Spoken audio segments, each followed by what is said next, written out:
Happy New Year and welcome to episode 83 of Oscar Sunday. I'm Austin Johnson. I'm Connor Eyzaguirre. And today we are talking about When Harry Met Sally from 1989, which received a nomination for Best Original Screenplay at the 62nd Academy Awards.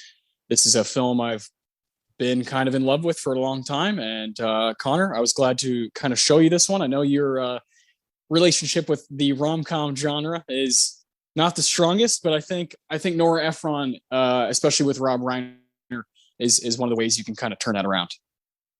Yeah, I think, Nora Ephron had something special. She had this ability to just combine realistic characters with sappy, like just enough sappiness with just enough heart into this cocktail that just worked numerous times.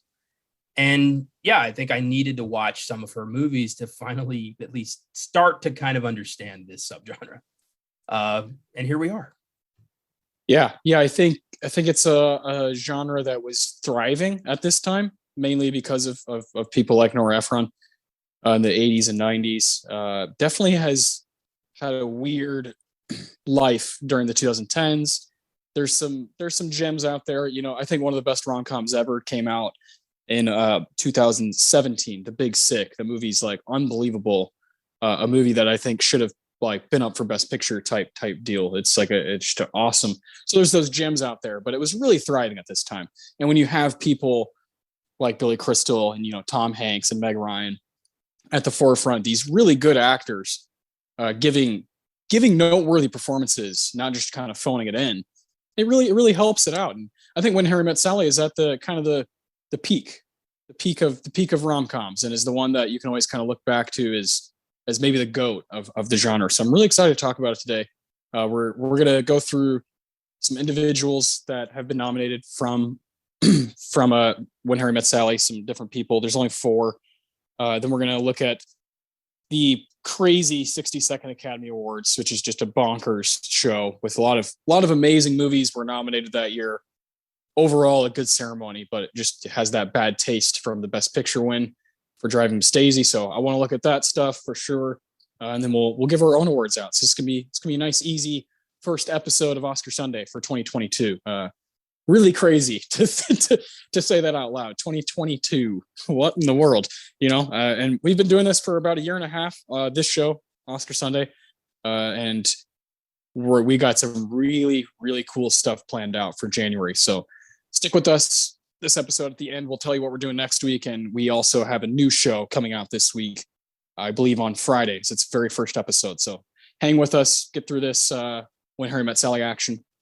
Let's start with Rob Reiner. This guy's awesome. I think the first time I recognized who he was and what he meant, and that's the guy who's done all these different things, directed these movies and been in a bunch of movies, was when I saw Wolf of Wall Street. In 2013, because he plays Leonardo DiCaprio's dad. And I was like, wait, that's the guy who directed all these movies and was a part of all these, kind of hits throughout Hollywood in the 80s and 90s. He's the director of When Harry Met Sally. He also is famous for A Few Good Men from 1992. And that's his only nomination. That movie was up for Best Picture and he was a part producer. So that's his only nomination. But he's got a really cool career and has won Emmys for All in the Family, his performances in that. From just that show, he has 5 total nominations, 2 wins. Pretty cool at the Emmys. The BAFTA Awards, they were nominated for Best Film for When Harry Met Sally. So he's got a cool resume. But when it comes to the Oscars, just that one nomination from the early 90s. Yeah, Rob Reiner is one of those unsung heroes of the 80s almost. I mean, his movie, just This Is Spinal Tap, The Princess Bride, Stand By Me. Holy shit.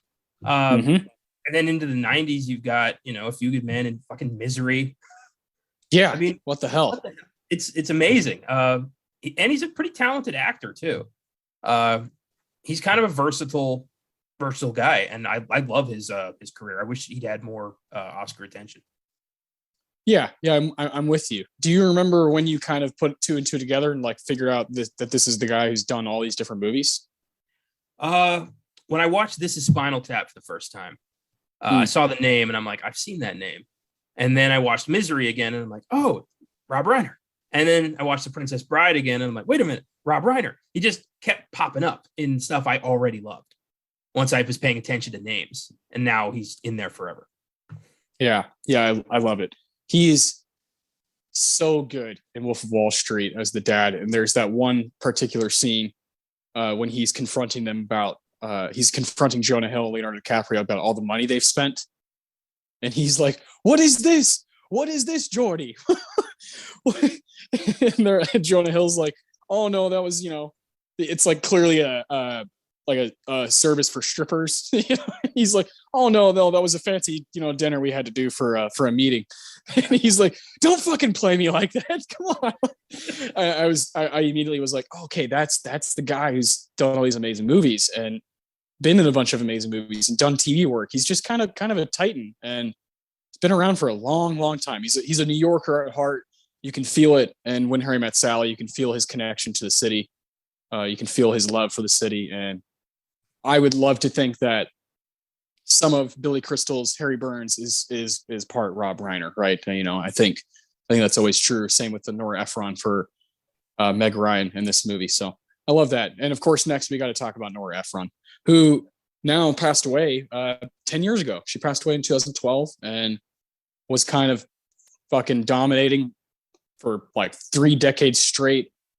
She just has uncanny ability to write movies, meaning she doesn't make it too realistic to where it's gonna fucking just like hurt you and like break you like someone like what's a more recent one, like Before Midnight, the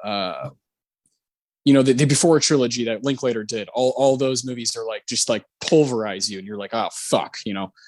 Nora had an ability to do that, but also pull you back in and keep you really entertained. Yeah. And keep it sweet, keep it cute. And I love that about her. I like the Before trilogy. I like realistic stories, but when it comes to realistic love stories, those can be fucking painful sometimes. Like they can really just like make you lose hope in humanity, make you think you're going to be alone forever, shit like that. And then on the other side, there can be stories that are so outrageous you just can't connect to it. Yeah. But Nora Ephron dipped in both of those and created her own style that still resonates with people today. I mean, these are movies that have lasted decades because of how relatable they are. Yeah. Yeah. And I think for sure, she stepped into the director's chair every now and again, right? For like, I think her most famous one would be Sleepless in Seattle. And I like that, but I'm usually a bigger fan. I love when people do both and they kind of do everything and it's like their baby. But I really like a good combination of a writer who's got this vision for what's going to be said and how it's going to go, and then a director who comes in and sees that, reads that, and kind of puts their own spin on it. So I do think When Harry Met Sally is her masterpiece, but she's not doing everything in it. Like Sleepless in Seattle. She's been nominated 3 times by the Academy, which is just not. It's sad, and I think it has to be brought up. It just does not happen a lot for female writers. It just does not happen where they do that well when it comes to like an Oscar resume within, especially these categories, right? Directing and writing. It's always been a male-dominated industry, and I think it's I think we're in the middle of seeing change for the better as movies are coming out, and there's people like Maggie Gyllenhaal and Regina King who are being able to now direct their own films, and that's really cool. I like seeing those changes. I think Nora Ephron's a fucking pioneer, and these movies that she's been nominated for, you and I have both seen 2 of them, but there's one that's just kind of elusive and you can't fucking find. That's Silkwood from 1983 that was nominated for Best Screenplay. When Harry Met Sally, 1989. Nominated for Best Screenplay, and then Sleepless in Seattle, 1993, nominated for Best Screenplay.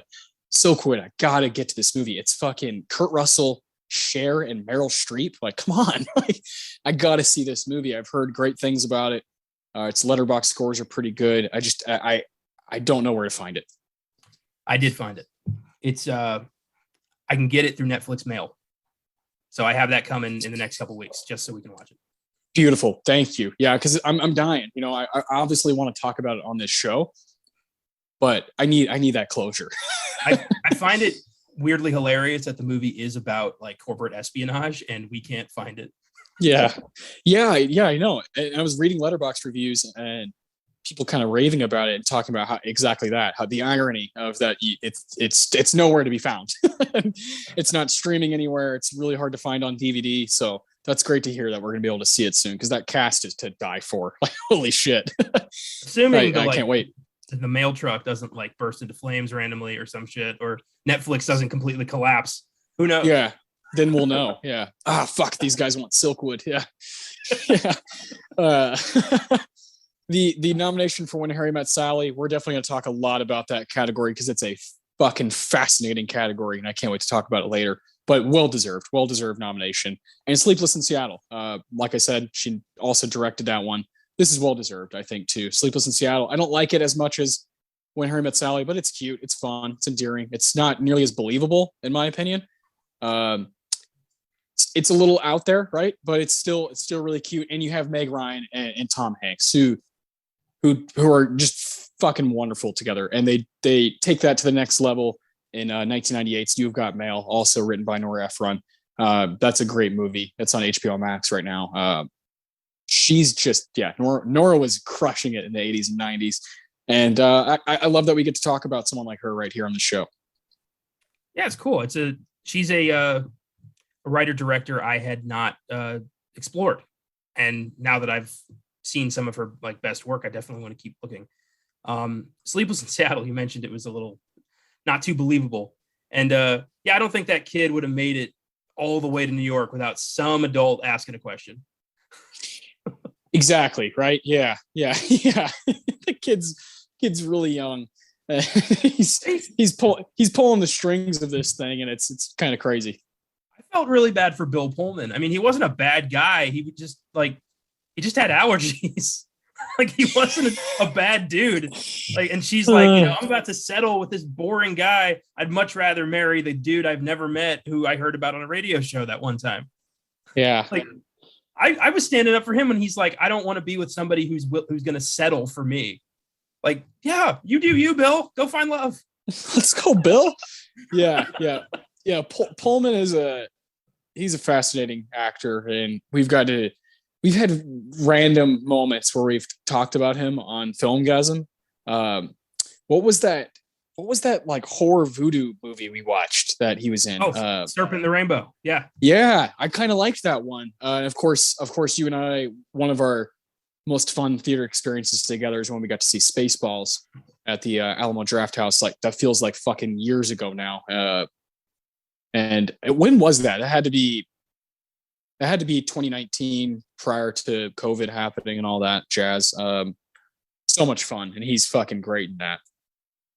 Yeah, Bill Pullman's one of my favorite character actors. He always gives 110%. As far as I'm concerned, he's the greatest movie president I've ever seen. His speech in Independence Day, I've seen that movie a million times. I still get riled up. I still get like super jazzed. He's the man. I love that. That's great. Yeah, man. This is one of my favorite things. We haven't done this in a while, where we just talk about the individuals within a movie. Last week we did a big Paul Thomas Anderson kind of fucking, praise type show. And before that was we talked about our LA trip, and then we talked about Spider-Man Into the Spider-Verse. And we haven't just done this kind of just bullshitting about these people who are just important to us. And one of my favorite things that we get to do on this show is bring up, we've talked about the director, the writer. Now we learn about these other people. And Robert Layton, the film editor for this movie, was nominated for Best Film Editing in A Few Good Men, and also was nominated for various awards for his work, his editing in Misery from 1990. So you can see him and Rob Reiner have a friendship. I've mentioned it multiple times. This is one of my favorite things about Oscar Sunday, is learning how there's friendships within these work environments. And clearly Reiner and Layton had something going where they trusted each other. Reiner was like, you take what you got to do, and I trust your judgment on what I filmed, and that's going to be our movie. And When Harry Met Sally is not an easy one to make as seamless as it is for an hour and a half. There's it's basically taking place over 12 years. And so you have these big time jumps that there's a 5-year time jump and there's another 5-year time jump, and you're kind of all over the place, but you never feel lost ever. It explains itself extremely well. Every time jump, that first scene is always really good. You know, that first time jump, we see them at the airport, and that's where Meg Ryan is with his name's Joe. And then Billy Crystal sees him, and they end up sitting together on the plane. That's a great time jump, and the next one's just as good. And I love that about this movie, that the editing is sublime for a rom-com that doesn't need to go that full distance, but it does, and that's what makes it kind of a aimlessly rewatchable hour-and-a-half movie. I love that about it. Yeah, it's hard to kind of translate the development of a friendship into an hour and a half, like over the course of 12 years. Friendship turns to best friendship, turns to romance. And you believe every second of it. It's played out so believably. And you like them from the get-go. They're played so delightfully that you're invested. And yeah, the editing plays a big part of that. Yeah, totally agree. Hats off to you, Robert Layton. Didn't know who you were until a few hours ago. I love that. I love shit like that. The last individual I want to talk about is costume designer Gloria Gresham, who's got a fucking crazy IMDb resume. You know, you and I love to just kind of look at those initial 4 movies that are always on the IMDb pages for people. It's like a right under their bio. And for Gloria Gresham, it's Last Action Hero, Sphere, 6 Days, 7 Nights, and The Hunted. What in the fuck is all that? It's a crazy bunch of movies. But she's been nominated once. Gloria has, and that was for Avalon, 1990. Haven't seen that one, but it's now on my radar. I bought that in a 4-film collection at a flea market I went to that came with The Last Detail, it was Avalon, and 2 other films that are escaping me. But I was like, these are pretty solid. I should own these. So hell yeah, check out Avalon. There you go. Yeah, you never know. She has just a crazy Ghostbusters 2. She's the costume designer on that. When Harry Met Sally, of course, Misery, Kindergarten Cop, A Few Good Men, Midnight Run, The Natural, fucking great movie, 1984. Diner. Yeah, just crazy, really crazy resume. And this is just like Robert Layton. I had no idea who Gloria Gresham was, but now I do, and that's part of the fun.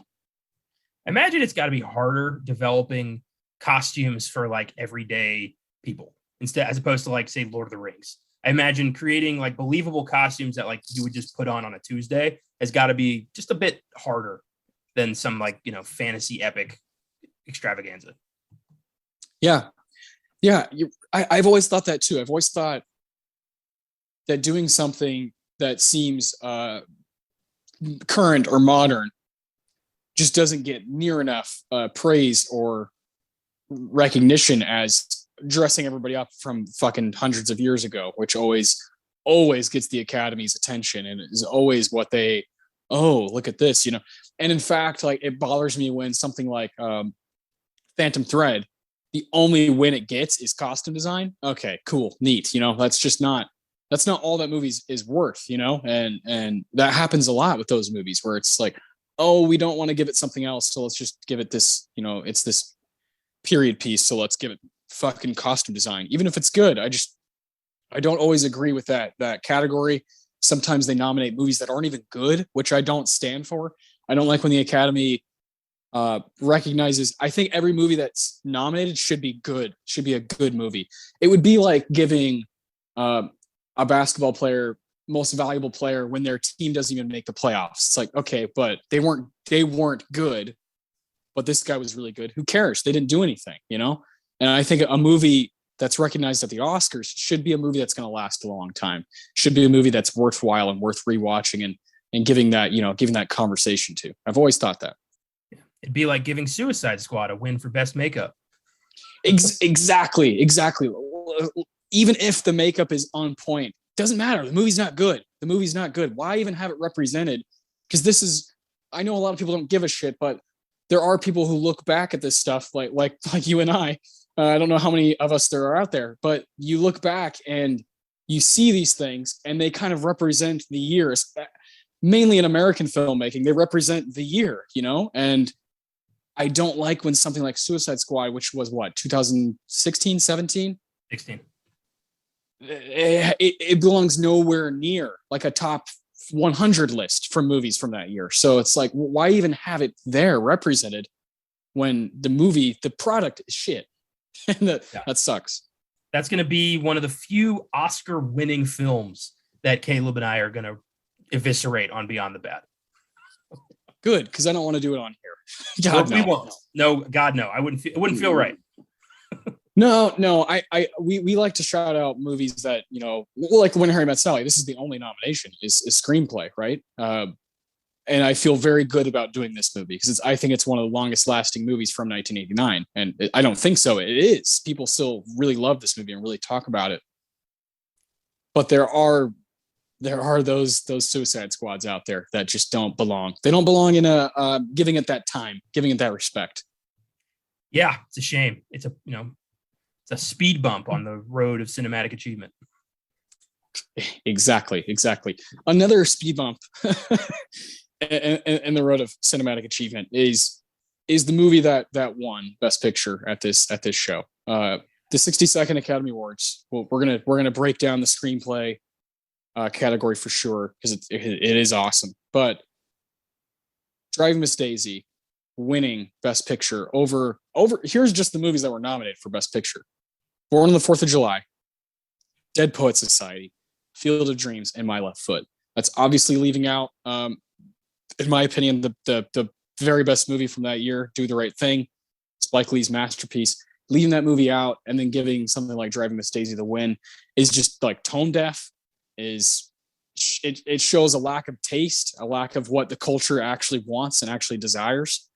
And those mistakes, and a year after, they do the exact same thing. They give Dances with Wolves the win over Goodfellas. You had it right there in front of you. You just make these are the mistakes that you've made over your history that people who love film, who love cinema, are going to turn away.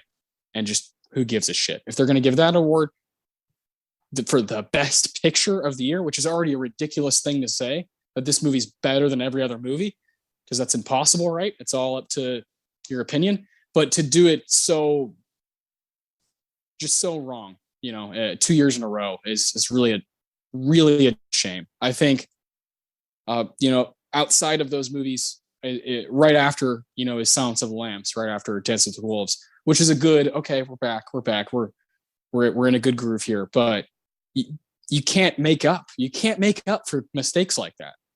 And I don't know, man. I'll never get over these kind of things happening. It's crazy. What were you watching? For this to be what you voted, you subconsciously were like, yeah, Driving Miss Daisy, best movie from 1989. For fuck's sake, The Burbs is way better than Driving Miss Daisy. A movie that has no business being in this conversation. It's just better. And there's a lot of movies from 1989 that just should take its place.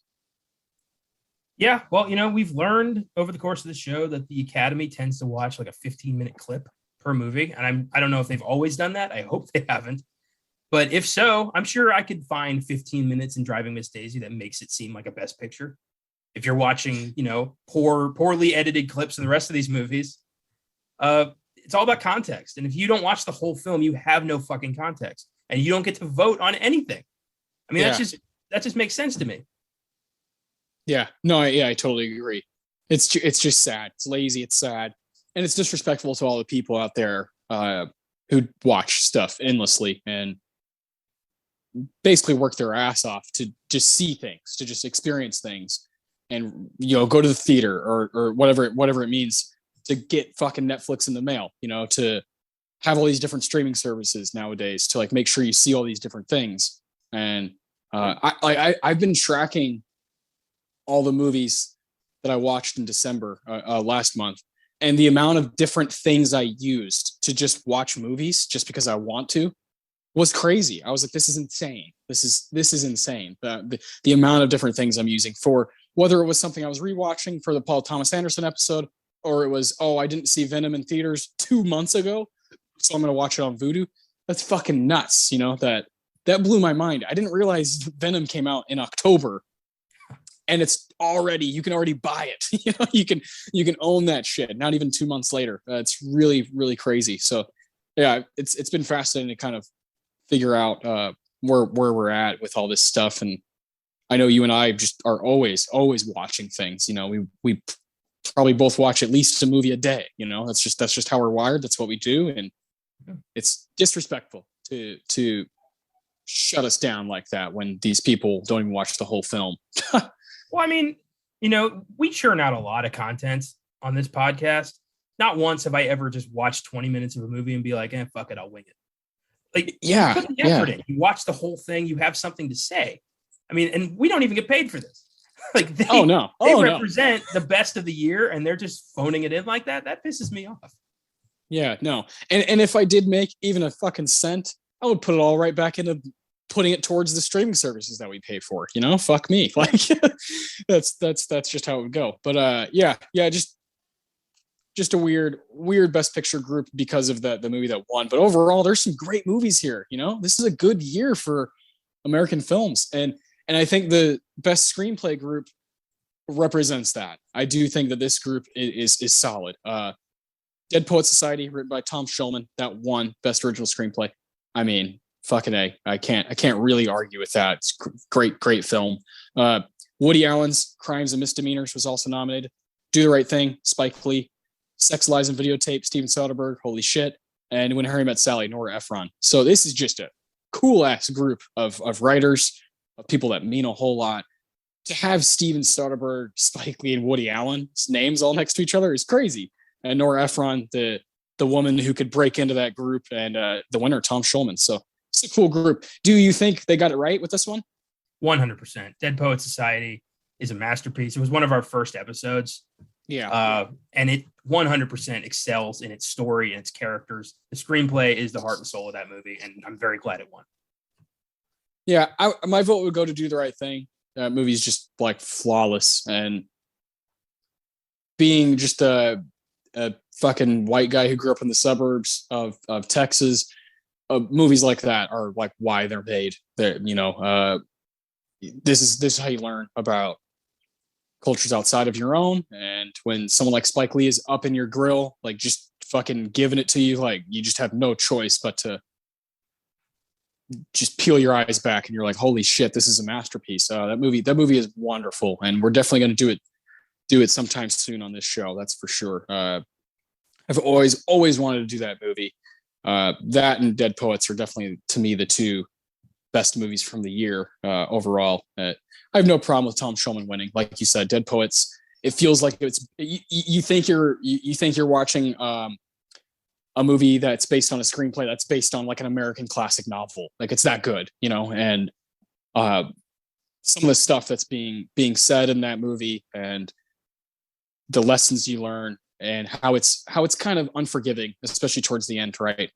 It doesn't let up. Dead Poet Society. It kind of, just when you think it's going to hit the brakes a little bit, it like pushes the gas even further down. And that's another movie where you have no choice but to kind of just fucking accept that humanity is a tough subject. True. But in the end, you do get a glimmer of hope, and you need that to digest this movie.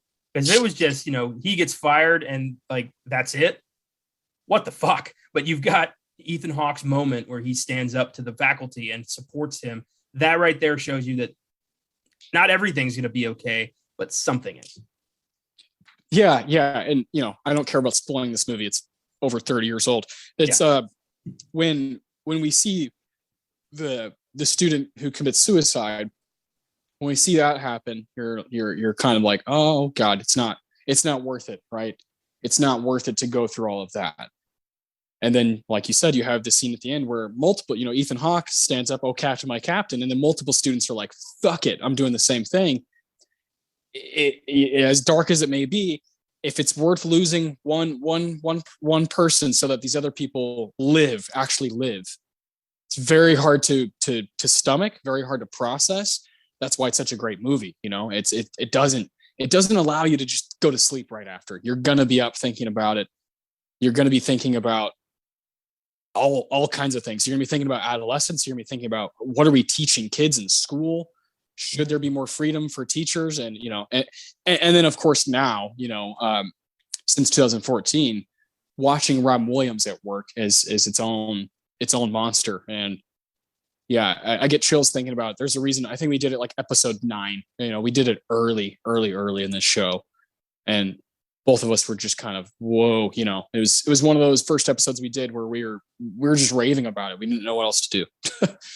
Yeah, I wholeheartedly think this should have been the Best Picture winner of 1989. This movie, I mean, I like 4 of those movies, but Dead Poets Society is something special. That thing deserves accolades. Yeah, amongst those movies, I'm 100% in with you. I really like Born on the 4th of July, but it's not like an all-timer. It's not I don't, if you're like a huge history buff and you like, for whatever reason you like Tom Cruise, then it's really worth your time. I don't think it's like a absolute must see. Field of Dreams, really like that movie, but also I don't know if that's like a Best Picture type movie. And My Left Foot, just not for everybody. It's not going to excite everyone. If you like performances, of course, Daniel Day-Lewis is frighteningly good in it and definitely deserve that Best Actor win. But as a film that lasts and that you can kind of stick with, yeah, it's Dead Poets. Yeah, 100%. Driving Miss Daisy. No. Dead Poets made me think. It made me reflect. I fell asleep twice watching Driving Miss Daisy. I had to wake up and rewind a couple times. Oh yeah, no, it's a dud. Yeah, it's a total dud. It's one of the worst that I've seen. I think I've seen out of the 93 Best Picture runners we've had. I think I've seen like 70 of them, a little over 70, somewhere in there. And it's one of the bottom like 4 or 5 for sure. Yeah, we've definitely seen enough to have a voice in this argument at this point. Like we got we put in the work to back up our claims. And I like that. Yeah, well, it's to me, it's like easy to point them out. It's Driving Miss Daisy, it's Dances with Wolves, and it's Crash. Those 3 just don't belong in any kind of Best Picture conversation. They just don't. They're not worth it. I haven't seen, haven't seen everything, and I'm sure there's some old ones that I'm not going to be in love with, but there's no way they're worse. They're worse than those. I mean, as far as we've explored, I think like Hamlet's probably the worst we've found as far as winners. Yeah. It's just not a fun movie at all. It's not rewarding. It's not worth it. It's too long. And that one's a fun conversation because it went against 4 amazing movies, like all timers and just incredible films that are, I mean, The Red Shoes, like fucking shit. That's just like a diamond of a movie. And Charge of Sierra Madre is, in my opinion, perfect. And then you got Snake Pit. Come on, like that's a really entertaining, really good movie. And what's the other one? Johnny Belinda. Yeah, Johnny Belinda's great too. Like any of those 4 should have beat that fucking Hamlet.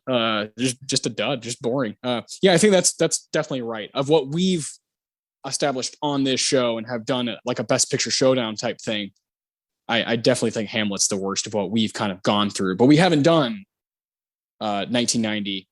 We haven't done 1989. We haven't done 2004, 2005, a Crash. So I don't want to do that. I don't want to do them. We're going to at some point because we're going to knock them all out eventually, But I'm not rushing. I think Chariots of Fire was shit. Yeah, especially compared to Indiana Jones and Atlantic City. Come on, come off it. Even Reds was pretty entertaining. Yeah, it's like 3 hours and it's just way better. Yeah. Yeah. Crazy the shit we've watched for this show. Like stuff I never in a million years would have thought I'd even like watch, let alone talk about at length. Yeah, I know. It's amazing and has completely changed my perspective. Not just the perspective of like, oh, well, this was nominated for an Oscar, so it must be good. But I just like having context. I like having a place to go to get recommendations. And even if I don't agree with them, I mean, that 1948 group is as strong as it can get. And if it wasn't for those movies being nominated, I might not have ever seen them, or it might have taken me a lot longer to see them, and I'm grateful for that. As silly as award shows for art are, I'm very grateful for just kind of the context that the Oscars has given us and given this show. And we get to talk about movies like When Harry Met Sally. So come on. Yeah, it's great. At the very least, there's thousands of films that have just been, touched by gold a little bit, and that's going to make them shine amongst the rest. And that's how we're going to find them, at the very least. Exactly. Do you think at the 62nd Academy Awards, do you think When Harry Met Sally should have been up for anything else? I think Billy Crystal and Meg Ryan both should have been up. I think they're both fantastic in this. Okay, well, let's look at that. So Best Actor, you got, yikes. You got Daniel Day-Lewis, who won for My Left Foot. Just got very hard to think that anybody could take that away from him. If someone was going to, though, it'd be Robin Williams and Dead Poet Society. Morgan Freeman, Driving Miss Daisy. Tom Cruise, Born on the 4th of July, and Kenneth Branagh for Henry V. I'd take out Morgan Freeman if you're going to put Billy Crystal in there. I haven't seen Henry V, but I too would take out Morgan Freeman. Yeah, I love Morgan Freeman. That's nothing against him. He's done some really cool stuff and has been kind of in our lives in big movies ever since we were little children. So he's incredible and has always been someone that I've been very aware of since I was a child. And this ain't it. He's better as Lucius Fox in fucking the Batman movies. So it's just that this is not the one. He's better as Robin Hood's sidekick from Jerusalem in Prince of Thieves. He's better in Bruce Almighty. Come on, come on. He is just not a good. But yeah, I think Billy Crystal is excellent. And When Harry Met Sally, I would have no problem with that. Now, Meg Ryan. Okay, these are some movies I'm not very familiar with. Jessica Tandy won for Driving Miss Daisy. Isabel Adjani for Camila Claudel. Pauline Collins for Shirley Valentine. Jessica Lange, the legend, for Music Box. And Michelle Pfeiffer for The Fabulous Baker Boys. I have not seen any of those except for Driving Miss Daisy. I have heard of The Fabulous Baker Boys. That's a movie my mom's wanted me to watch for a long time. It's Jeff and Beau Bridges together. I mean, come on. But yeah, I haven't watched it yet, and those other 3 films, no. So I don't know. Yeah, that's tough. But yeah, Meg Ryan is great. I love Michelle Pfeiffer, so I would love to see. This is right before Batman Returns, Michelle Pfeiffer. So I would love to see The Fabulous Baker Boys. And I've heard Music Box is really good. Jessica Lange, she was unreal. She still is awesome, but there was a time when she was kind of untouchable, and I think it was right around here. And Jessica Tandy, come on, really?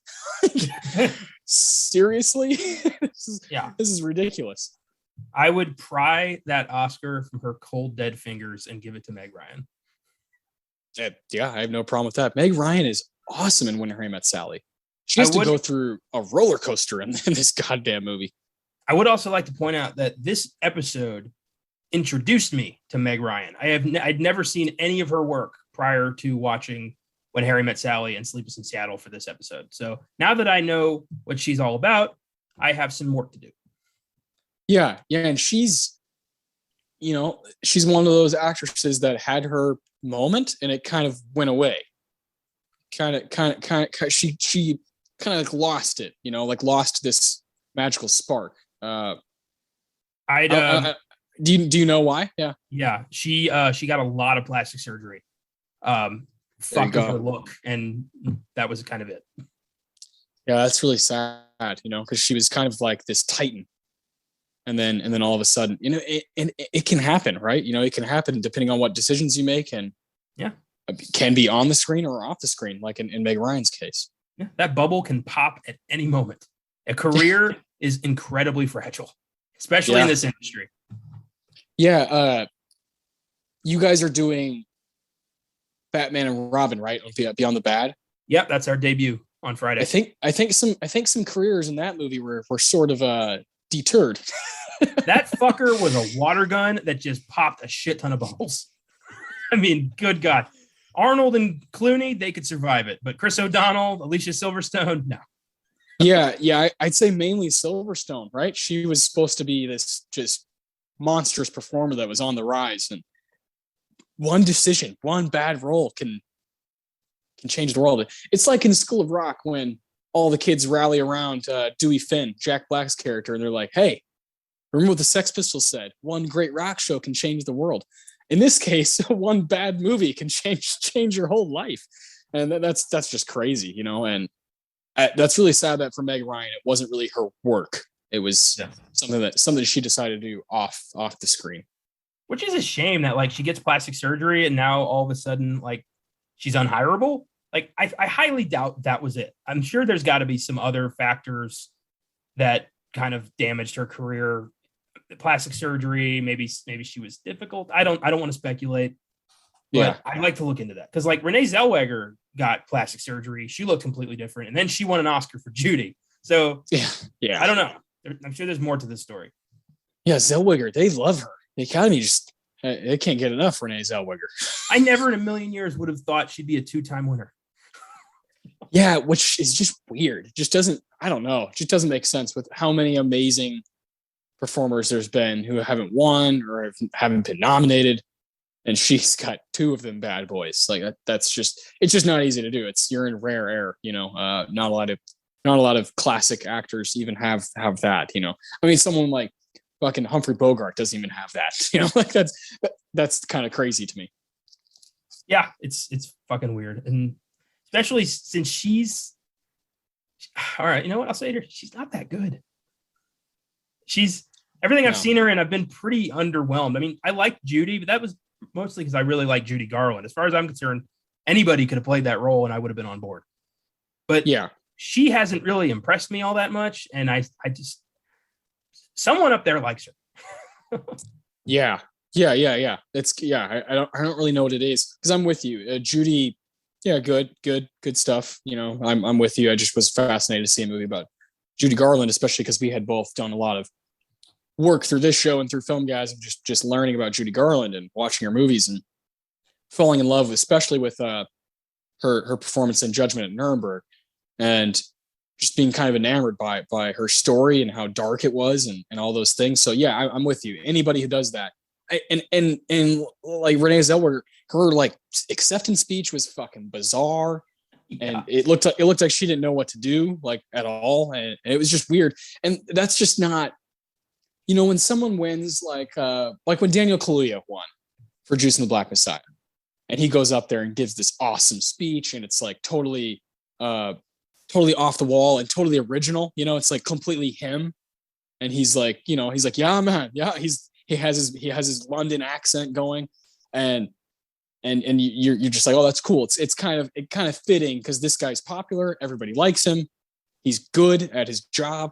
Renee Zellweger. I don't feel like I know a lot of people who are like, yeah, she's my favorite actress. You know, I also don't think a lot of people were in love with her work specifically in Judy. It's just one of those weird wins where it's like, okay, can't we make this more fun for the people watching? It's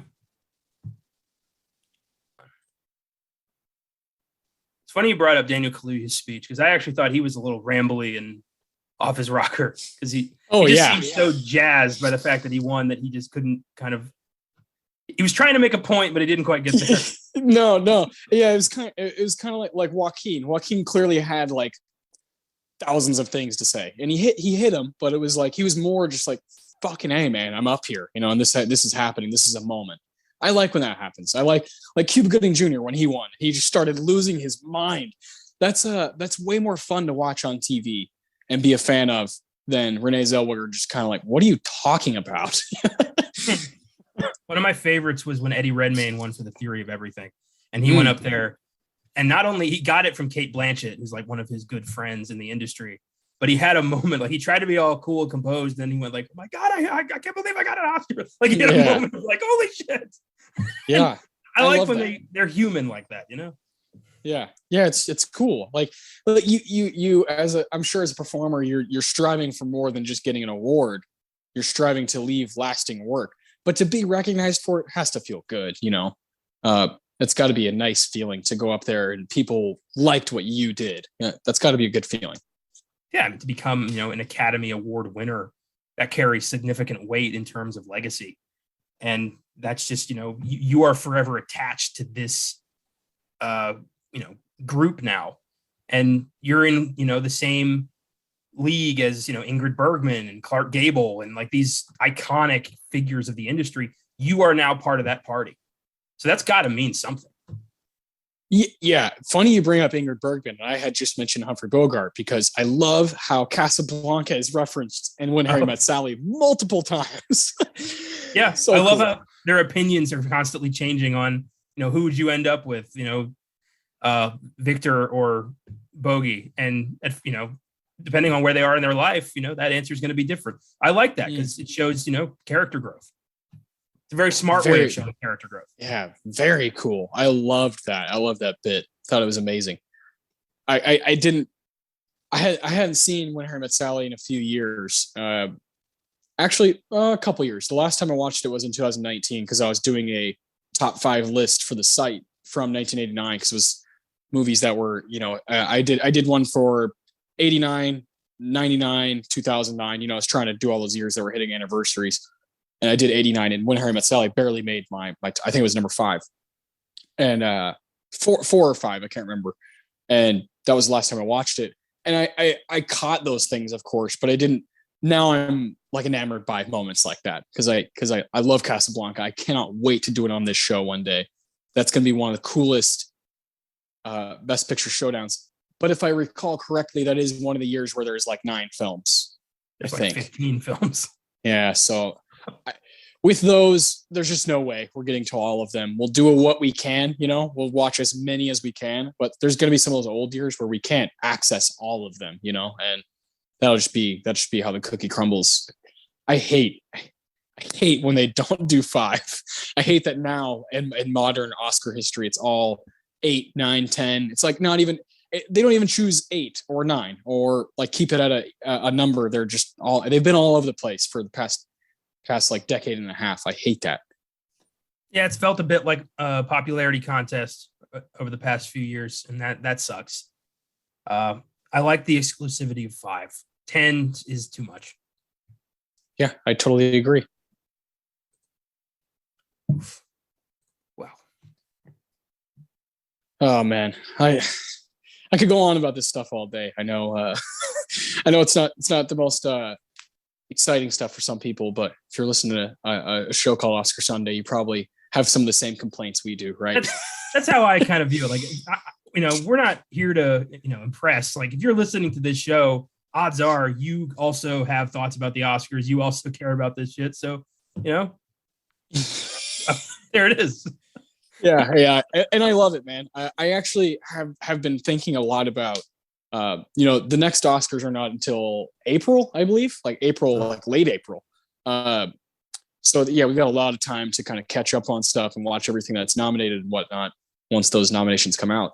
But on, of course, every Sunday is when we have one of these shows. On that Sunday, I think I want to do something like this, a conversation about what would be if we could run the Oscars, like what would be our ideal ceremony, and obviously you and I are in the same boat where every category is 5, 5, 5, 5, 5.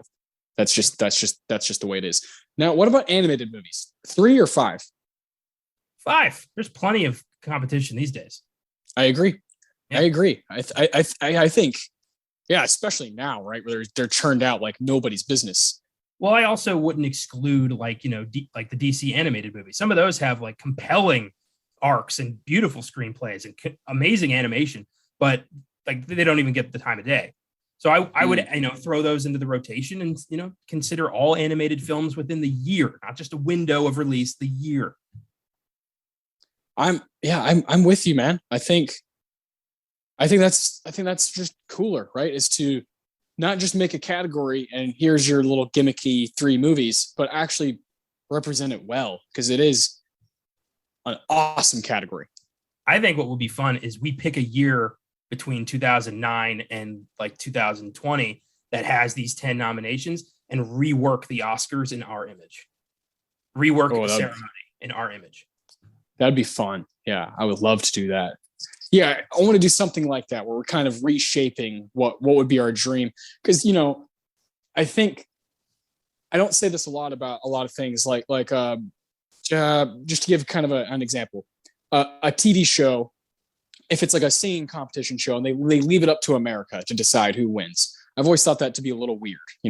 I think it's better if a smaller group of people chooses. But in this case, I think because we've seen the numbers drop significantly year after year for viewers for the Oscars, I think it would be smart to listen to people, not saying just like us, but people who care, get their feedback. How could we make this more enjoyable, more entertaining for people to get on board and actually care about and want to watch each year? Because it's sad. It's sad because I remember when I was a kid, my dad would be like, oh, like 35 million people are watching the Oscars. And now it's like not even close. It's not even close to that number.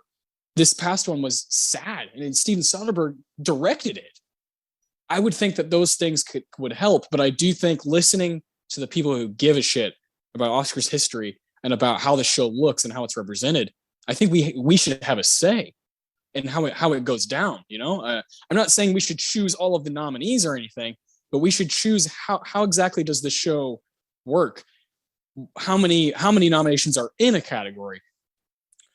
How many should be televised? All these different things. Should we have musical guests? Should we have this?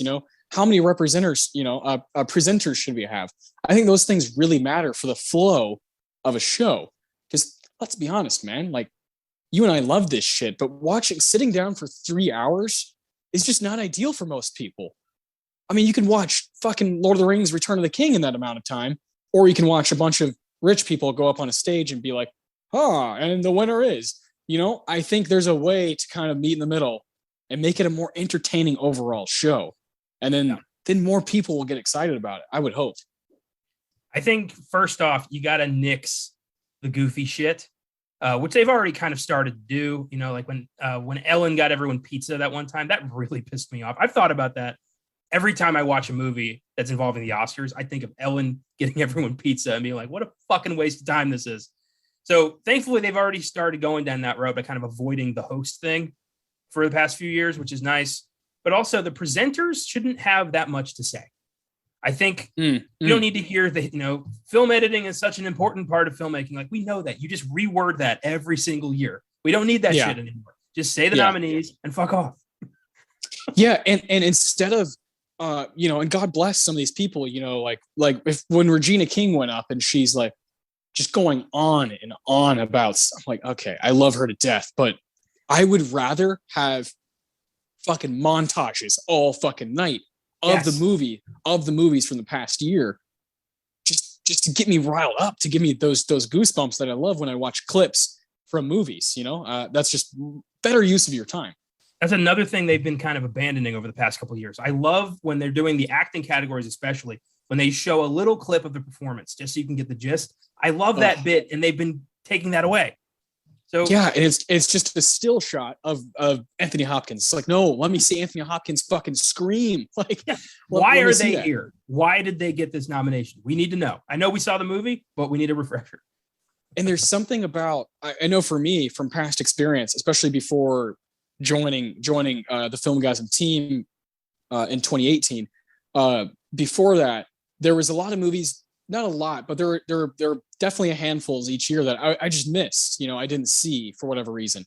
And when I saw the clip on the Oscars, I'd be like, oh fuck, I got to see that. I gotta fucking know what that's all about. I remember when I saw the clip for Nebraska, which was nominated in 2013. I saw the clip for black and white, and I saw Bruce Dern. And I saw him kind of get fucking mean for a second. I was like, I need to see that. What am I doing? And I went and sought it out. I think people, when they get inspired by a clip or this thing that they haven't seen yet, they want to be a part of. I think that's a good way for exposure for people watching your films. And I don't know, man. I think there's a whole episode that we could do about this. I think there should be a category for voice acting. I think there should be a category for stunt work. I think that we shouldn't just prioritize American films. I think foreign films should get as much of a consideration as every American film that's up. I think there's been, a lot of bias since the beginning. I think, we're in the, we're 2 years deep into 2020s. It's time to fuck off with that. Like, film is film. Correct, right? Yeah, it comes back to that awesome Bong Joon-ho quote where he's like, if you can get over the 2 inches of subtitles on your screen, you're gonna open your mind up to a whole new world of cinema. And yeah, no, I'm totally with you. It's just so weird that it took that long. It's like, really? Every For 91 years, an American or a British movie was the best movie every single year. Like, come on, that's just not true. There's no fucking way for almost 100 years of filmmaking that only one foreign movie got y'all's attention for Best Picture. That's crazy. Yeah, it's almost like the Americans are running the show. Yeah, it seems that way. They must speak English. Yeah, it's crazy. It's bonkers. There should be more representation in the acting categories and the screenplay. Just because they're not writing fucking American, and English dialogue, it's like Parasite should have got what it deserved, and it also should have been up for performances. It shouldn't have just gotten director, and Best Picture. Like, it should have been up for also acting categories. And I'll always stand by that. There's amazing performances out there that we're just missing, and people don't get to see and don't get exposure to just because of the bias, and that sucks. Yeah, I feel the same way about Another Round the following year. I feel like giving that film Best Foreign Film was like a consolation prize of like, there's your Oscar, now shut up. Yeah, but that should have been, screenplay, acting, editing, like song, like Best Picture. Yeah, Best Picture. Like, what? It's that. I think it all comes down to that 15-minute clip bullshit. If you watch the whole movie, you'll understand. Yeah, because if you catch the wrong 15 minutes of Another Round, you're gonna be like, this is bonkers. Every movie has at least a 15-minute boring stretch. I can give you 15 minutes of Back to the Future that are not that great to sit through. It doesn't represent the movie. I love that. No, that's great. Yeah, no, I love these conversations, man. I could do a whole fucking mini pod on just figuring out the bullshittery of the Oscars and figuring out how to change it, make it better. Because I do think, like, you and I mean, the last show when Nomadland won, you and I got together, ordered pizza, got food, got sodas. We sat there and watched the whole goddamn thing. And we were satisfied, but we were like, man, this could be better, this could be even better, and I want to see it thrive. I want the Oscars to be important. I want people to care. I want cinephiles to give a shit about what happens at the Oscars. I get why they don't, though. I get it. I get why people are like, no, I'm good. Like, I don't need to fuck with an entire ass organization that doesn't include horror, that doesn't include comedy, that doesn't properly include foreign films, that doesn't give animated movies the right respect. I get it. Yeah. Until the entire spectrum of film is not just represented, but even considered, no one's going to care except the niche people like us. Yeah, exactly. And I'll be honest, I care way more. Once we started the show, I just inherently, I just know more now. I just care more. We're doing all these episodes. You and I both have that kind of mind where once you read something, it's kind of somewhere there. It's kind of somewhere back there, and you can't help it, If you pointed a gun to my head and said, what were the 5 nominees for 1989? I'm going to figure it out. It's just there. It's in my brain somewhere, and I can't help that. I love history. I love context, and I love movies. So that's just the way it's going to be. And even if I'm upset with with the organization that runs this thing, I care. I really, and I want to care more. And I want my friends to care. I want my family to care. I want my fellow movie lovers to care. So this is great. I love when the conversation goes to these places. It usually happens when we look at a ceremony that bothers us. And with Driving Miss Daisy, it just kind of makes the conversation. And then you bring up Casablanca, and you got, like you said, fucking 12, 15 movies up for Best Picture, which is just silly. So I love shit like this. My favorite thing to do would be, I've always wanted to copy one of my favorite writers, Shea Serrano. He's from San Antonio. Love that guy to death. He's written 3 books that are kind of in the same family. One of them's called Hip Hop and Other Things. One of them's called Basketball and Other Things. And one of them's called Movies and Other Things. And the movies one, of course, is my favorite. And I bought it right away when it came out. And the artwork is really cool. And he did this section where he basically redid the Oscars for like the past 30 years, but it was done in a really funny way. Like when it got to 1994, he's like a huge fan of Speed, so he was like, "Fuck it, get all those movies out of there, put Speed in there." You know, he was being really funny about it, having a lot of fun with it. When it got to Crash, he's like, "Fuck that movie, Brokeback Mountain." You know, give it every single award. You know, he was just being funny with it. But I would love to seriously go back and include horror movies, include comedy movies that we think deserve one of those 5 spots. I would love to do that one day when I have the full scope of every Best Picture nominee and every Best Picture winner. I would love to write an entire fucking book about reshaping every single year and showing what I think, and keep it all to 5, keep it every year to 5, and choose the 5 movies that probably should have been there, and include foreign, you know, again, include horror, because there's, God knows, horror has been shut out way too many times. Dude, that would be a fantastic book to write, like to write together. Like 1927 to whatever Oscars is when we're done. Yeah. That would be great. We'd have to watch everything. I know. And we're there. We're working on it, you know? This show is the fucking pre-work for the book. Yeah, exactly. Oh man. Yeah, I love it, man. I love it. Well, I don't have much else to say about the 62nd Academy Awards. I think we're in the same boat. It would have been cool to see Billy Crystal and Meg Ryan get nominated for When Harry Met Sally. I don't quite know if it should have been up for Best Picture. Probably not. You know, I don't think it's quite a Best Picture caliber film, but it is very good. The screenplay is well deserved, and that's probably where it lies. I'm really glad it does have that nomination, so we can do it right here on this show. Definitely excited to give it awards. But is there anything else you got to say about the 62nd Academy Awards? No, we've this isn't new ground for us. We've been to 89 before. We've voiced these complaints. We've been here, so I think we're good. Yeah, I'm with you, man. I'm with you. Yeah, I guess we've done.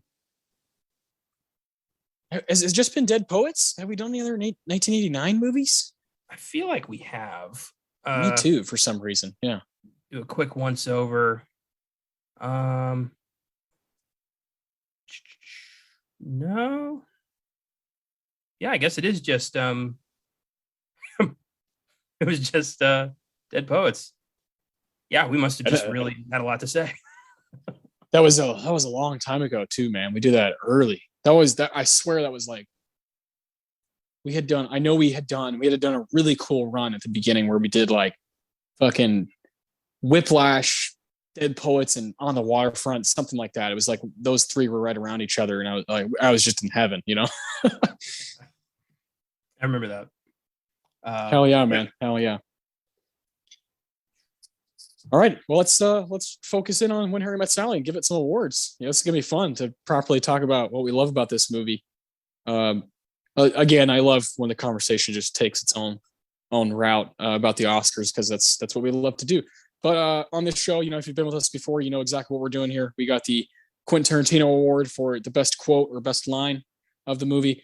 We have the Ennio Morricone Award for the best music moment or needle drop, whatever it is, piece of score. We have the Philip Seymour Hoffman Award for the best performance of the movie. And then finally, we'll have the Roger Deakins Award for the best scene of the movie. So take it away with your Tarantino.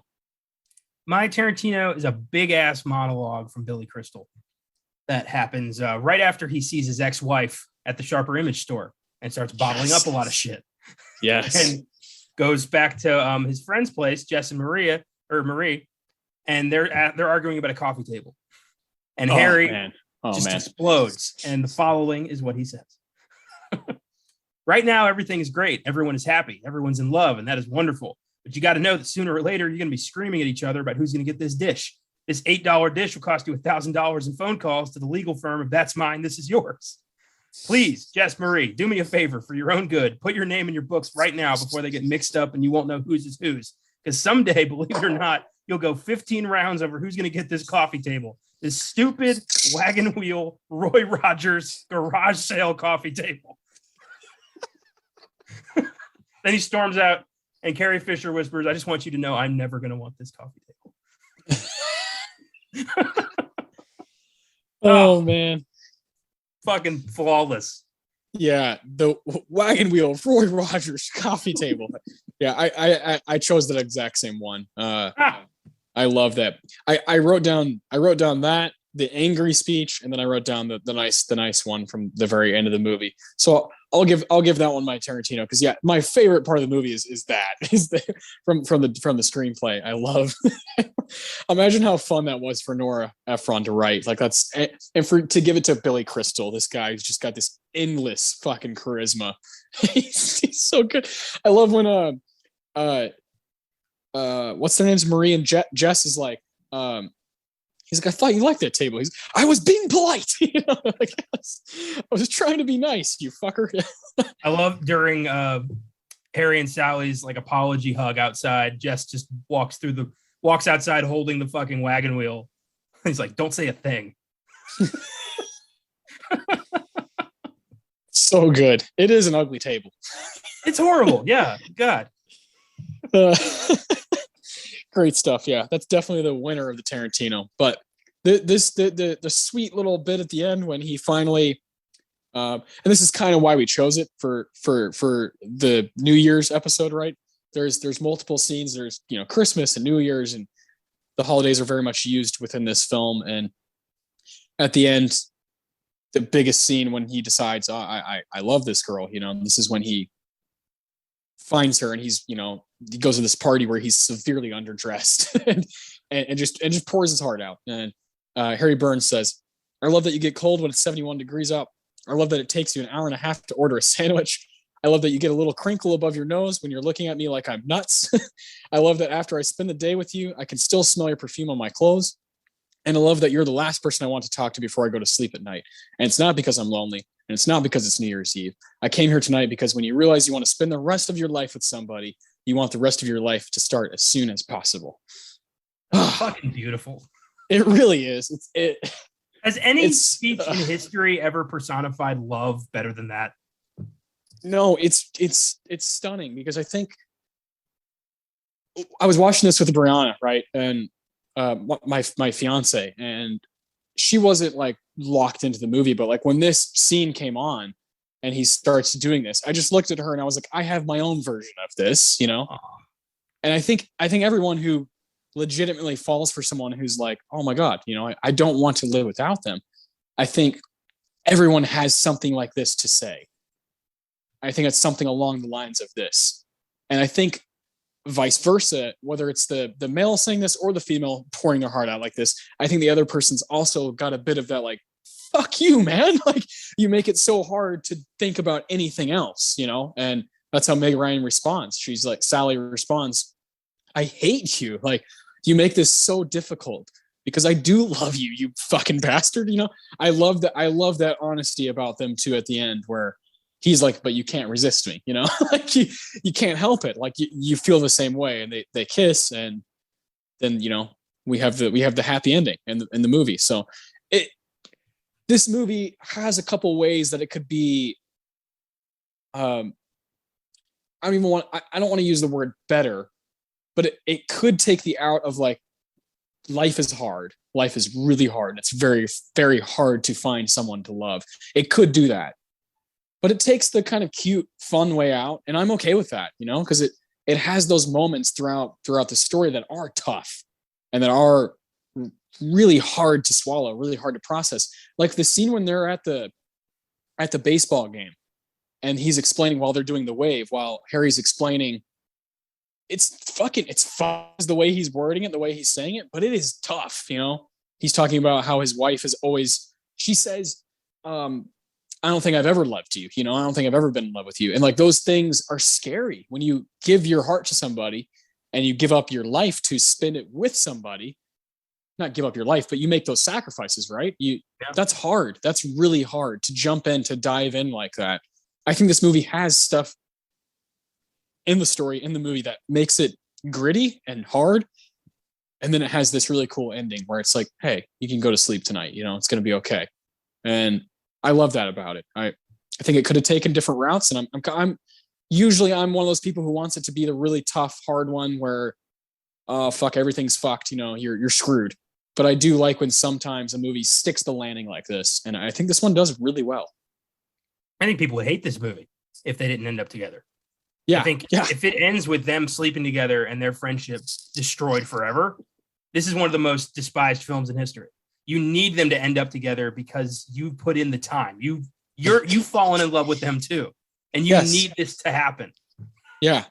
It's like bringing back Linklater's Before trilogy. Is like I don't want every love story to be like that. I don't want it to all end that way. You know, I don't need to see that every time. I do love those movies, and that journey is its own beast. But I like this version too, where it's still fun to rewatch because you're not going to be completely fucking devastated by the end. Yeah, there are a lot of fucked relationships out there, a lot of unhealthy, toxic couples. But there are also people out there who are genuinely in love, people who love spending time together, people who need each other and want to be around each other. And they need representation in film too. Exactly. That's what well said. That's my rambling really ultimately comes to that. Oh man, I love it. Go ahead.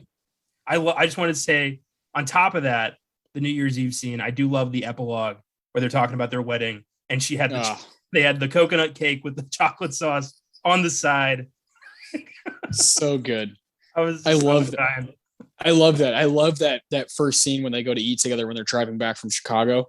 And he's looking at her like, what in the hell? Because he just says, I'll take the number 3, and then gives his menu back to the waitress. And then Sally goes on this long, like, everything on the side. And if you don't have it, I don't want it. You know, and if you don't have that, then don't even give me that. And she's like, well, you still want the pie? And she's like, yes, but not heated up. You're like, oh my God. And the waitress, her reaction is so good. She's like, okay. And puts her pen back in her. She puts her pen back behind her ear and is like, I don't know what just happened. I'm a waitress, not a fucking, like, I'm not your robot. Like, so good. Beautiful. I love that shit. The Ennio Morricone Award. This one's tough. Yeah. It's got a lot of good fucking needle drops in this movie. A lot of songs that admittedly sound very similar. A lot of easy listening, a lot of light jazz, like bordering on easy listening, but it's all good. I had to go with the moment Harry realizes he's in love with Sally, and the soundtrack just immediately breaks into Frank Sinatra's "It Had to Be You," and it's such a beautiful moment. It's a great song, and he's sprinting back to the New Year's party, and it just works. It's great. Frank Sinatra makes everything just a little bit better. Yeah, and there's no voice that captures New York better, right, than Frank Sinatra. So it's money. It's just money in the bag. That moment is perfect. And then I believe it's the credit song as well, but it's Harry Connick singing it because Harry Connick does a lot of covers in this movie, which I'm not a huge fan of his, but I do love a lot of the songs that he's singing. Yeah, and then the opening credits is an instrumental version. It Had to Be You is kind of the soundtrack of this movie. Yeah, correct. Yeah. I almost chose that. It's a great call. And again, Sinatra in New York, love, like, it's just perfect. It just makes sense. I chose when they get to New York towards the beginning of the movie, and he's like, "Have a nice life," you know, and she's like, "You too," you know. The song that's playing is Louis Armstrong and Ella Fitzgerald. Let's Call the Whole Thing Off. And that song is fucking brilliant. You know, you say tomato, I say tomato, potato. It's such a cool, lovely song, and another good introduction to a character in this movie, which is New York City. And I love that about it. I love how it is kind of you're kind of lost right there, especially when you first see this movie. You're kind of like, wait a minute, what? The movie's called When Harry Met Sally, so surely they're gonna see each other again. You know, that's gonna happen. But this song is kind of like, you know, let's call the whole thing off. It's just kind of like a fuck it type song. You know, it is what it is. You know, and we'll see each other down the road if that's meant to be. What makes me think of, you know, the people I've encountered in my life, like, you know, there's friends of mine now who I hadn't seen in years, who I reconnected with by happenstance. It happens, and it's weird. But it's always cool. It always makes me think, like, I'm supposed to know this person. Like, in some capacity, this person is supposed to be in my life. And I always just, you know, go with it. Yeah, that's one of the reasons I agree. I've had that happen, and it makes you feel alive. It makes you feel like worth being here, and that's one of my favorite things about Magnolia. Why it's one of my favorite movies of all time, especially that moment when Philip Seymour Hoffman is on the phone, and he's like, "This is the moment in the movie." I don't know. He's like, I don't know how it goes, but this is why they put him in movies, because it happens in real life. And he's on the phone trying to reach Frank T.J. Mackey's, trying to reach him so he can talk to him, because he's like, I have your dad here. He wants to talk to you, and I'm the only one who can make this happen. It gives you this sense of importance, and that's really cool when you feel like almost high on life, and I love when that happens. I love when I see someone that I used to work with, and I genuinely had a connection with them, and it just didn't continue through text or whatever, because we're just not like that. But I see them outside, or I see them at a restaurant or whatever it is, and immediately we just pick back up where we were. And I love that about life. That's one of my favorite things. I also love that there's some people that you see from your past where you're like, I'm gonna go the other way. I'm not gonna try to have a fucking small talk conversation. I love when that happens too. It's like one of those funny things about being a human, where you meet people that it's not about not liking them. It's about, I don't feel like having the energy to do that, to have that small talk, which is very true to Billy Crystal's Harry in this movie, where he's like, he doesn't fuck with that. He doesn't do that small talk shit. He wants to actually have a conversation, actually talk about what's going on. I love that about him. I love his inclusion especially when he's talking to Sally later on in the movie, and she's explaining her dream, and he wants to know every little thing about it. I love people like that. And I think Harry is as real as it gets, man. Yeah, almost too real for her at times. And I like that the movie kind of addresses that there's certain people you have to kind of tailor yourself and only give them a certain piece of who you are. Yes. And your goal in life ultimately is to find someone that can accept the entire you. And yep. Some people don't find it, and it's sad, but I hope that everybody finds at least, pieces. Yes. Yeah. Somewhere, right? That's why you got to keep your eyes open always. Yeah. Damn, these rom-coms, this rom-com shit's getting to me, man. Yeah, dude. Yeah. If you look in the right places, you can really find some cool stuff. Yeah. Great. Good shit. Good Tarantino, good Inyos. Philip Seymour Hoffman Award. Who wins the movie? Meg Ryan or Billy Crystal? I love them both, but I had to give it to Billy Crystal. Yeah, same. Yeah, he's like you said, he's loaded with charisma, and he's so damn likable. He could be the most horrendous bastard in New York, and he kind of is in this movie. He's just sleeping his way through Manhattan, but he's so charming. You can't help but just be like, yeah, good for you. Like you love the journey because of these two, beautiful kids. And I love his journey of kind of, realizing he's a shit and wanting to do better. And when he does end up sleeping with Sally, there is a moment of like, what have I done? And you see it in his eyes. And he portrays that fear and confusion and doubt so well. And she does too. And I don't know what it is about Billy Crystal. I've always fucking loved the guy. So I'm going to give him the Philip Seymour Hoffman here. Yeah. I chose, basically for the same reasons. He's got a lot on his plate here, and he's doing a lot of different things with his character, with Harry Burns. That scene in the diner, the famous Meg Ryan scene where she fakes the orgasm, like right in front of him, and the lady says, I'll have what she's having. That's a great scene. But that scene's incredible between them two, because he's explaining what he does, how he treats women as these people he just doesn't want to really deal with. He doesn't really want to confront any real emotions, while talking to the girl that he would eventually have serious emotions for, serious feelings for. I love those scenes with him. I love when they're at his apartment and he's finally getting furniture, and he's like, they're rolling out the carpet, and like he needs her help, to like figure out where it should go, and all those things. He's incredible in this movie. And my introduction to him was when I was 6 years old and I saw Monsters Inc. for the first time as Mike Wazowski. And so now forever, I cannot get that little green ball, one-eyed ball out of my head when I see him, when I watch him. And I love that. I wouldn't fucking trade that for the world. Like he was a hero, like a hero. Him and John Goodman were actual heroes in my life as Sully and Mike. And seeing them, be in these live action movies, right? It just changes your whole perspective on them. But you're always going to have that initial childlike love for these people you don't even know. And I love that. Billy Crystal's the man.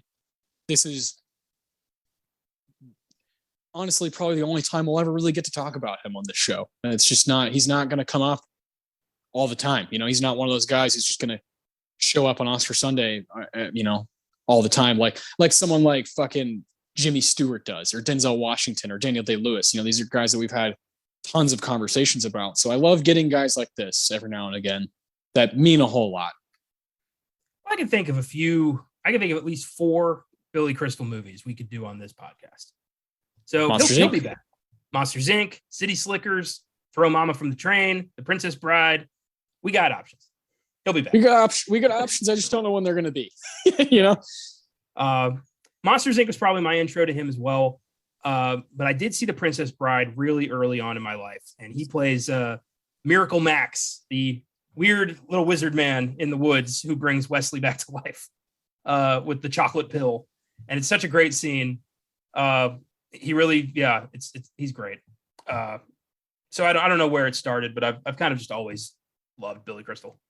Yeah, he's great. He's wonderful. He's also a huge Los Angeles Clippers fan. So when I've watched basketball games, Clippers games, he's at games all the time, and he just goes nuts. He fucking loves it. He's like one of the people, he's just like one of the random people in the arena wearing a Clippers hat, going nuts, jumping up and down. And I love that. I love that part of him too, where the Lakers got the really cool, calm, collected Jack Nicholson sitting on the sideline. The Clippers have fucking Billy Crystal losing his fucking mind over a basketball game. I love that. I would also like to point out Billy Crystal is one of the more consistently good Oscar hosts that we've had. Yeah, he did the show right after this one. He did the 63rd Academy Awards. He hosted that one. And yeah, he's wonderful. He's done it multiple times. He's great. Yeah, he's just likable. He's a charming dude. Yeah. Except for a few times in When Harry Met Sally. Yeah, but he got better. Yeah, he does. And ultimately, he's trying to be funny most of the time. He's just trying to be a fun, like, take your mind away type guy who, I've met guys like this before, who are just like doing anything to have, they want to like have a conversation around the conversation. He's like a Seinfeld character in this movie where it's just like, let's pick apart every little thing about why this doctor did this or why this waitress did this, and they're just bullshitting, they're just half the time they're talking out of their ass. I love characters like that. Yeah, definitely. He's great. Yeah. Really, really cool that we can go from Philip Seymour Hoffman getting this award last week to Billy Crystal. I love that about this show. The Roger Deakins Award. What's your favorite scene in the movie? What's the best scene in the movie to you? I cycled through a few scenes. I did have the fake orgasm because it was just so funny. And you can him just trying to smile at people and being like, it'll be nice. Like that kind of, sorry about this. And her just not giving a shit that she is the most interesting part of everyone's day in that restaurant now. Yes. I also, the ending where he finally, pours his heart out. It's great.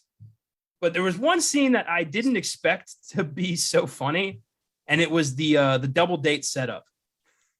That's the scene I went with. The whole idea of like they're both bringing somebody for their friend, and then the friends hit it off.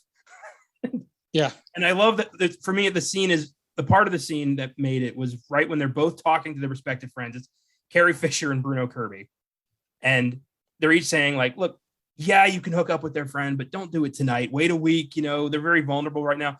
And as soon as they're together, they both take off in a cab. Yeah. Yep. Harry and Sally are left there like, what the fuck? Yeah. Back to where we were. Yeah.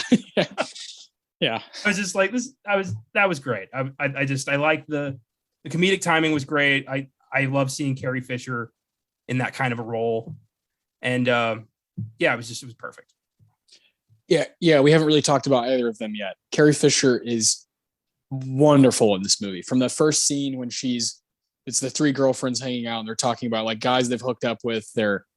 It's so cool because in this movie world, most of these movies are based on a male perspective, like, just fucking doing whatever they want. Like you said, sleeping their way through Manhattan.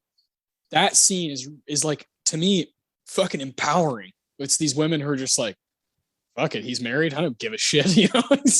I think it's hilarious because it's not empowering in the sense that it's like, oh, women doing amazing things. It's women being on par with men and having like a level ground, a fair ground for them to have these awesome lines.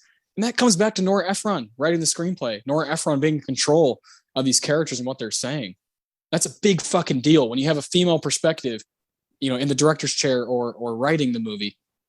There's going to be stuff like that in it. And I love that about this movie. I love that Carrie Fisher and Meg Ryan have this freedom to just feels like they're able to really do whatever they want. And I love that about it because so many actresses in the, 70s, 80s, 90s, and definitely before were just held back and didn't get the right stuff, didn't get the right writing, didn't get the right characters to play. So Carrie Fisher's amazing in this movie. And I would say she even has a chance at the PSH if she had a few more scenes in the movie. She's so good. And I'm with you. She's obviously Princess Leia, but I love seeing her outside of the Star Wars world because she's a damn good actress, had serious chops, and she's stunning. She's gorgeous. I love her in this movie. Bruno Kirby is perfect as well in this movie, from his mustache to his like bullshitting with Harry, like trying to keep him positive and stuff. I love him in this movie. That's a great scene. I chose something similar that deals with all four of them because them four together is gold, is complete comedy gold. I chose the scene when they sleep with each other, and Harry wakes up, is putting his clothes on, and Sally's like, "Where are you going?" And he's like, "Oh, I gotta go. I gotta change my clothes. I gotta go work. So do you." He's clearly running from something, and he immediately goes and calls his buddy. And then Sally calls her buddy, so they're on the phone with Bruno Kirby and Carrie Fisher. So all four of them are on the phone, and it's this weird shot that just wouldn't happen today because it's very late 80s. It's not like a split screen. It's the faded screen where you see all the way on the left side of the screen, you see Harry, see Billy Crystal. And then right in there in the middle, it's like a fade screen that you're clearly in a different room. And you see Bruno Kirby and Carrie Fisher next to each other, in bed next to each other. And on the very right side of the screen, you see Meg Ryan, Sally. And they're on the phone with their friends. So Billy Crystal and Bruno Kirby are talking on the phone about what just happened. And Meg Ryan and Carrie Fisher are on the phone talking about what just happened. And it's a genius scene where they're saying kind of the same things, right? They're like, but it's different perspectives. It's Sally being like, yeah, something must have gone wrong. And Harry's like, no, it was great. Like sleeping with her is great, but I just don't know what to do now. I don't know how to act now. And I think it's going to ruin our friendship and da da da. It's such a wonderful scene. And then they both ask, Bruno Kirby and Carrie Fisher both ask them, you want to come over for breakfast? And then they look at each other like, oh, fuck, we just said the same thing. And they both decline. And they're like, okay, that's probably better. How amazing would that have been if they all would have shown up for breakfast at the same place? I love that scene. I've always loved it. I think it's just kind of like a relic from the 80s where this kind of editing, this kind of filmmaking is just not done anymore because it looks very 80s. It looks very old school. But I love that about it. I think it's done really well. I prefer it, over some of the stuff they do now. I love split screen stuff when it's done the right way. But this has a cool look to it where you're in an old movie. You're in the hands of people that had much different technology than we do today. And I like that about it. I think it's cool. I think it's endearing. And those four people together, again, just like your Deacons, those four together, you can't go wrong. It's a great pick. It's a great scene. My favorite part of that scene is Fisher and Kirby's reactions to the fact that Harry and Sally hooked up. They're both like, About time. Like, we've been praying for go. it. Yeah. Yeah. Good job. That's fantastic. We all need a friend like that. A friend who's always kind of pushing for us, Yeah. Genuinely rooting for you. I think everybody has that experience with friends who are kind of competitive with them. And then you have those friends who are genuinely want to see you do well, see you succeed. And those are always the friends that last longer, right? I think I've been both for different people. I think I've had my fair share of, of issues with being almost rivals with my own friends, where it's like, oh, I want to do better at this thing than them, and sometimes it doesn't even have to do with that person. It has to do with how people see you, and your image to other people. But as I've gotten older, I don't really give a shit what people think about me. I care what I think about me. And by doing that, I'm going to try to be as good as I can be to the people around me. And I love that these two characters, Bruno Kirby and Carrie Fisher, just embody that. They embody rooting for somebody. Yeah, it's fantastic. I've never been the competitive friend. I've never really been all that competitive. I don't really care about but that's kind of bullshit. I just don't care. We all get there when we get there. Life's not a race. Exactly. And, but I've also, I'm very selective with who I invite into my life. I actually talked about this last week on the Evil Dead Filmgazm. I don't remember how it came up, but I remember talking about how there's an asshole friend in that movie. And I remember thinking I don't have any asshole friends because I don't hang out with assholes. I've never had that. I've always valued quality over quantity when it comes to friends.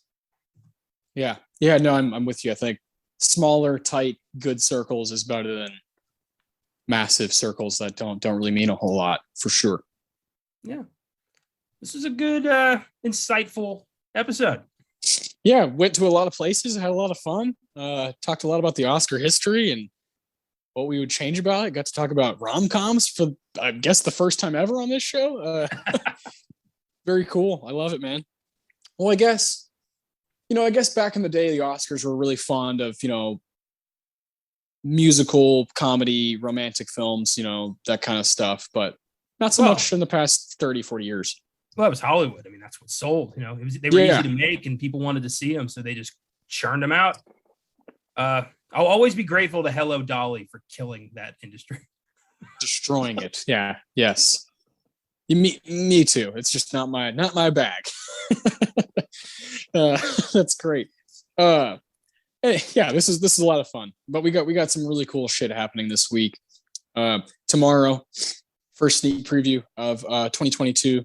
Caleb and Connor will be basically naming their top 10 favorite movies from the past year, which is going to be a lot of fun to listen to. I can't wait to check that one out, hear what you guys have.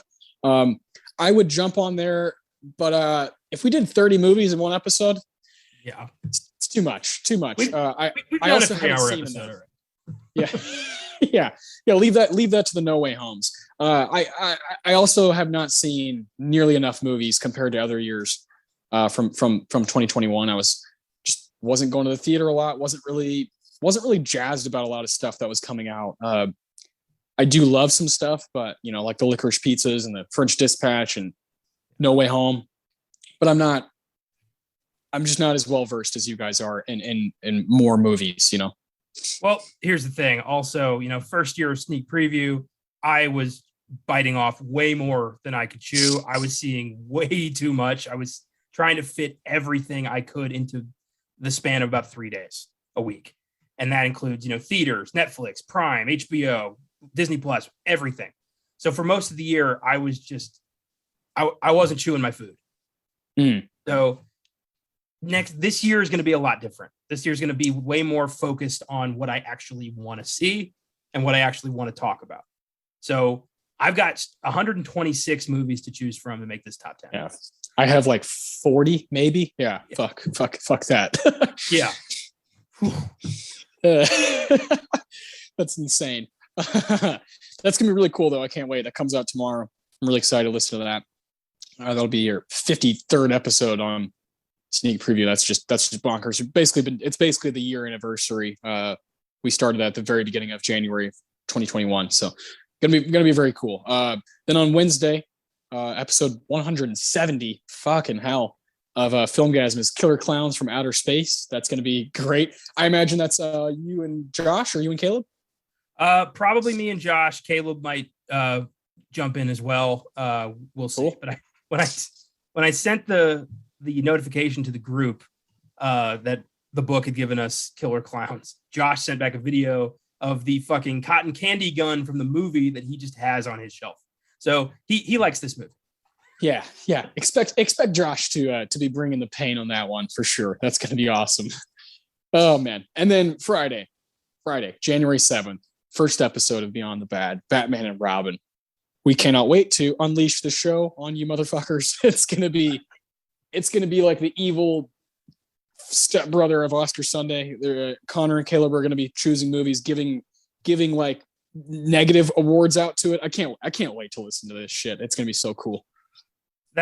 This is going to be the highlight of my week. I can already tell. We recorded Batman and Robin about a month ago and just had a blast, just having a place to bitch for an hour and a half and just complain about the worst parts of the industry, the worst parts of making a movie, studio interference, people being assholes on set, and just everything that happens to make a movie bad, because it doesn't just fall out of the sky. So digging into this process is hilarious and crazy. And it's going to be a blast. The stuff we've got lined up over the next couple of months are some of the worst films in history, some of which I never even thought I'd ever bother to watch. But here we are.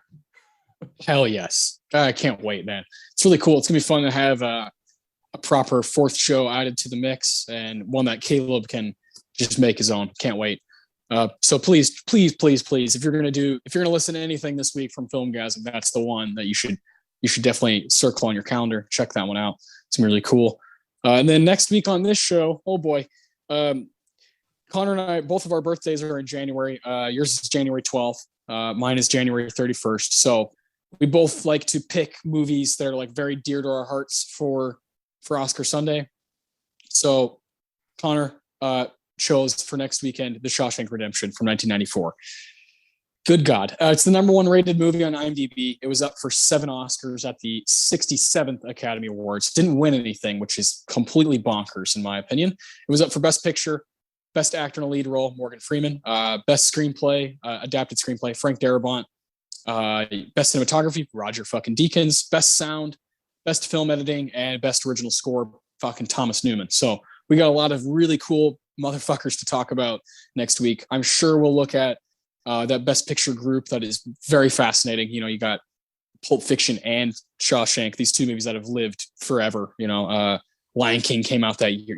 It's just a crazy year. It's gonna be a lot of fun. I can't wait for that next week. But yeah, this is the end of our episode here. If you could follow us on Twitter or Instagram or both, whatever you want to do, just at Filmgazm, nice and easy. You can just check out random shit we're doing there. Check out our website, filmgazm.com. We've got reviews there pretty much every day written by Connor. We're going to have some more articles coming out that I'm writing.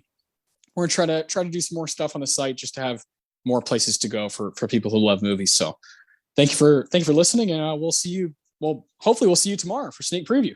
But if not, come back next week for sure. Oh yeah.